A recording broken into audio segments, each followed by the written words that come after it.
Eu sou o professor Vinícius Braz, professor de Biologia da Rede Estadual de Ensino. Estou aqui hoje com você, aluno do terceiro ano do ensino médio, para a nossa terceira aula de Biologia nesse momento de pandemia.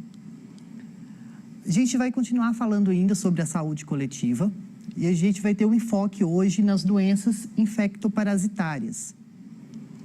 O objetivo da aula de hoje vai ser caracterizar as doenças infecciosas e parasitárias e compreender sobre as principais doenças infectoparasitárias que acometem os seres humanos. Na última aula, a gente falou um pouco sobre os principais tipos de doenças, segundo a OMS. Infecções sexualmente transmissíveis, doenças ocupacionais, carenciais. E hoje nós vamos dar um enfoque às doenças infectoparasitárias. Uma doença infectoparasitária, gente, é uma doença que ela pode ser causada por algum agente biológico que vai infectar um hospedeiro, que pode ser um vírus, uma bactéria, fungo, um protozoário ou um parasita pluricelular, verme, lombriga, esquistossoma, tênia, são todos parasitas pluricelulares causadores de doenças que são doenças infectoparasitárias. Vamos conhecer sobre algumas? A primeira doença que a gente vai ver vai ser a tuberculose. A tuberculose ela é uma doença causada por uma bactéria, popularmente conhecido como bacilo de Koch ou Mycobacterium tuberculosis. Tá? Ela é um bacilo. Os principais sintomas dessa doença é uma doença respiratória. Os principais sintomas são lesões, né, são pequenos nódulos arredondados, que vão ser tubérculos, daí o nome, que vão dar nos pulmões, e que podem até formar grandes cavidades dentro dos pulmões. E nele pode acontecer também um acúmulo de líquido entre os alvéolos pulmonares, daí então que pode até evoluir por uma pneumonia. E numa fase mais avançada dessa doença, ela vai surgir tosse contínua, aquela tosse seca, aquela tosse contínua, com catarro, dor torácica, bastante emagrecimento e febre e sangue no escarro, que a gente chama de hemoptise. Esse sangue, quando você dá a escarrada, é a principal característica da tuberculose, é o que caracteriza bem ela. A transmissão da tuberculose, ela se dá pela inalação de ar contaminado. Então, como é uma doença do trato respiratório, ela vai se dar através, então, do contato direto com as pessoas e de estar bem próximas, como se fosse uma gripe mesmo. Então, as gotículas de saliva ou no espirro contaminadas que vão fazer essa contaminação. A prevenção dela, a medida mais eficaz é a imunização com a vacina BCG, né, que são as iniciais do bacilo, de Calmette e Guerin. E outra forma também é de tratar os doentes, ter bons hábitos pulmonares, né, evitar o fumo, dentre outros. A tuberculose, ela é diagnosticada também, né, através de um exame onde vai se pegar um escarro da região do trato respiratório superior e nisso a gente vai perceber, então, a presença dessas bactérias causadoras. Que nós temos, então, uma fotinha da Mycobacterium tuberculosis ou bacilo de Koch. Nossa próxima doença, a doença de Chagas, né, ou mal de Chagas, como é popularmente conhecida, é uma doença causada por um protozoário, que vai ser um organismo unicelular, causado pelo Trypanosoma cruzi. Ela é o Trypanosoma, ele vai ser um parasita, que a gente fala, que tem ciclo de vida heteroxênico. O que é isso? Né? Ciclo de vida heteroxênico. Vai ser um parasita onde, para ele se desenvolver, ele vai precisar de outro hospedeiro. Ele não vai parasitar diretamente o seu alvo, que no caso é o homem. Ele precisa de um outro hospedeiro. E ele vai ter o vetor dele, vão ser os insetos triatomíneos, popularmente conhecidos como barbeiros. Tá? Mas não é qualquer espécie de barbeiro que vai transmitir a doença de Chagas, não. Vão ser os barbeiros da espécie Triatoma infestans, tá? Que são aqueles que ficam nas casas de pau a pique, nas casas de adobe, que ficam nas frestas das madeiras, eles têm hábitos mais noturnos. A gente vai ver uma foto dele ali no próximo slide. Os sintomas da doença de Chagas, ela é caracterizada em duas fases. A fase aguda, que ela vai ser logo no início da doença, de 3 até 5 dias após a infecção. Ela ocorre febre alta e elevada e a famosa que a gente fala, parasitemia. Vai ser um aumento do número de parasitas no sangue. Isso, então, que é a parasitemia.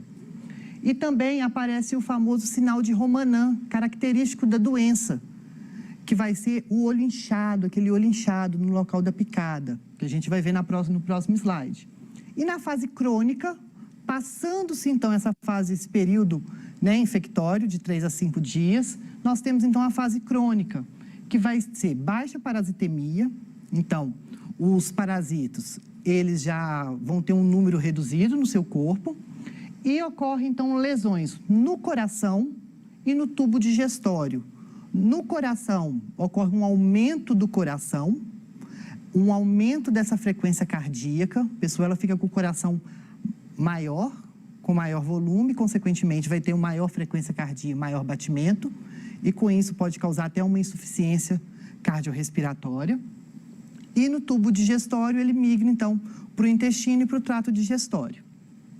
A transmissão, ela se dá através de penetração do protozoário presente nas fezes do vetor, através da pele lesada ou da mucosa, porque o barbeiro, ele quando vai picar a pessoa, ele vai transmitir, então, esse protozoário, quando ele, ao mesmo tempo que ele está sugando o sangue da pessoa, ele pode urinar e vai defecar. E com isso, nas fezes do barbeiro é que vai ser encontrado os parasitas. Ao momento, então, que ele sai, que a gente tem a famosa mania de coçar, esse movimento, então, que vai espalhar e que a gente vai ser infectado.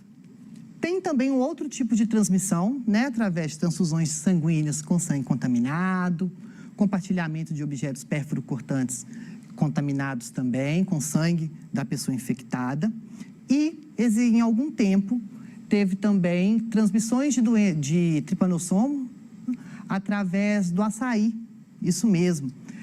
Produtores de açaí do norte do Brasil, que é uma região onde a doença de Chagas ela é bem típica, eles pegavam aquele açaí e não tinham hábitos, né, higiênicos, digamos assim. Ao processar, então, aquele açaí ou aquele caldo de cana, processava, então, o barbeiro no meio e aquilo ali contaminava todo o produto.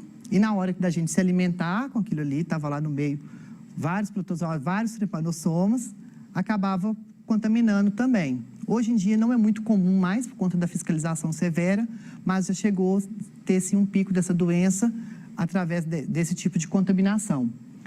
Nós não temos cura para a doença de Chagas e a prevenção, ela se dá pelas melhorias das condições de vida camponesa, ou seja, né, evitar hábitos de morar em casas de pau a pique, de adobe, se morar, fazer a higienização, a limpeza correta, limpar sempre as frestas, não deixar, porque o inseto é de hábito noturno, e o combate dos insetos, o vetor, que é a principal forma de combate. Então, nós temos aqui, então, o barbeiro, que é o Triatoma infestans, que é essa espécie que vai causar, tá? O Trypanosoma cruzi, ele tem 3 formas que a gente fala, que são estágios da vida dele, que a gente chama de estágios de formas evolutivas, digamos assim. Essa primeira forma aqui que a gente está vendo, que é a mais redondinha, a gente fala que é amastigota, tá? Ela, o flagelo é reduzido ou não tem, e a gente vai encontrar ele no interior das células infectadas. Quando a gente, então, faz um exame de sangue, a gente consegue ver dentro dela formas amastigotas, e é uma forma não infectante. Depois, nós temos a forma tripomastigota, que é essa mais fininha aqui, com esse flagelo mais alongado.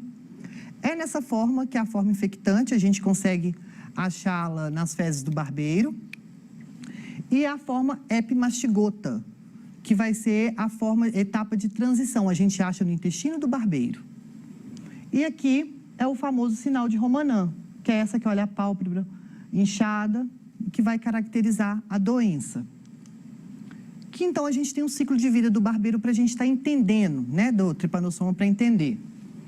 Então, como que vai acontecer? Primeiro passo, a gente vai começar aqui com o inseto. Ele vai picar e vai defecar ao mesmo tempo, e o protozoário, ele é encontrado nas fezes, né, e passa a ferida por meio delas. Então, o que eu falei, o protozoário, então, vai estar lá nas fezes do barbeiro, quando você vai coçar, você vai acabar se contaminando. Feito isso, então, no ser humano, os protozoários vão invadir as células, onde eles vão se diferenciar em uma forma desprovida de flagelo, que é essa primeira aqui, a mastigota, essa redondinha. Nisso, eles vão se multiplicar. A partir do momento que eles se multiplicam assexuadamente, tá? Depois eles vão diferenciar em formas flageladas, que é essa epimastigota. Então, a célula hospedeira ela vai ser rompida e vai liberar aquele monte de tripanossoma na corrente sanguínea. Feito isso, uns vão migrar para o intestino, vão migrar para o corpo, outros voltam a infectar outras células para continuar o ciclo. Esses, então, vão passar, à medida que o outro barbeiro vem e suga o sangue da pessoa, ele vai se alimentar do sangue, consequentemente, o tripanossoma vai estar lá. À medida, então, que ele vai, o tripanossoma, então, ele vai se transformar em uma outra forma evolutiva, que é o tripomastigota, e vai no intestino do barbeiro. Feito isso, multiplicou, transforma de novo na forma infectante, para que ele possa, então, defecar e sair nas fezes da pessoa, que é essa forma, do barbeiro, desculpa, na forma infectante. É um ciclo de vida bem simples, ele é um pouco complexo por conta das formas infectantes, mas só a gente saber que nós temos formas tripomastigotas que são infectantes, primeiro, no nosso sangue e nas fezes do barbeiro. Nossa próxima doença é uma doença causada por um verme, por um animal, que é o Schistossoma monssoni, que vai causar a esquistossomose. Xistose, barriga d'água, são nomes populares dessa doença. Ele também é um parasita heteroxênico, ou seja, ele vai precisar de um hospedeiro para terminar o seu desenvolvimento, e o vetor dessa doença vai ser um caramujo, do gênero Bionfalaria. Que caramujo que é esse? Sabe aqueles caracolzinhos que a gente tem na beirada do rio, de cachoeira? Isso mesmo, aquele bem pequenininho, aquele ali que vai transmitir a esquistossomose. Os principais sintomas da esquistossomose vai ser o mal-estar, o cansaço, problemas gastrointestinais, porque o verme adulto ele vai parasitar o nosso sistema porta-hepático nessa região aqui, e dor de cabeça, distúrbios digestivos. As fezes, que a gente fala, mucossanguinolentas, são aquelas fezes, além de sangue, com bastante muco, bem gordurosa e bastante cólica. Em uma fase mais aguda, né, e mais avançada, ocorre o que a gente chama de hepatoesplenomegalia. O que é isso? Pelo fato do verme parasitar o nosso sistema porta-hepático, ele vai ter, então, vai ficar um aumento do fígado e do baço. E, consequentemente, a ascite, aquela barrigona, que parece que está, daí o nome, barriga d'água, aquela barriga grande. A transmissão se dá por penetração ativa da cercária, que é a larva do verme, na pele e nas mucosas, tá? Então, eu entro em contato com a água, onde está lá, obviamente, os caramujos. Essas larvas ficam, então, na água, e quando a gente entra em contato, ocorre a penetração ativa dela na pele. Uma outra característica também que tem o sintoma da doença é o que a gente chama de dermatite cercariana, que vai ser dermatite, uma doença de pele, aquelas manchinhas que dá quando o inseto pica alguma coisa, o local onde a cercária entra dá essa dermatite, que a gente chama de dermatite cercariana. E a prevenção são as melhores noções de saneamento básico, condições de higiene, eliminação do vetor, né? Não andar descalço em águas onde tenha a presença desses caramujos. Então, vamos lá. Esse daqui é o caramujo. Olha, a conchinha dele, repara que a espiral dela é para dentro, não é para fora, sim para dentro. Aqui, então, é a ascite, famoso sintoma da doença, ó. a barriga d'água, ela fica bem flácida, bem inchada, a ponto que vai estourar. E aqui eu tenho o aumento, então, do fígado e do baço. O ciclo de vida do verme, como que se dá, então? Como eu disse, o verme adulto, ele fica no sistema porta-hepático, nessa região aqui nossa, e ele é um verme que a gente fala que tem dimorfismo sexual. O que é isso? O macho e a fêmea é diferente. O macho, ele é maior e ele vai ter um canal no ventre dele, onde a fêmea se aloja. Feito isso, então, ocorreu então a copulação, a fêmea sai do sistema porta-hepático e vai para o intestino, onde ela vai pôr os ovos.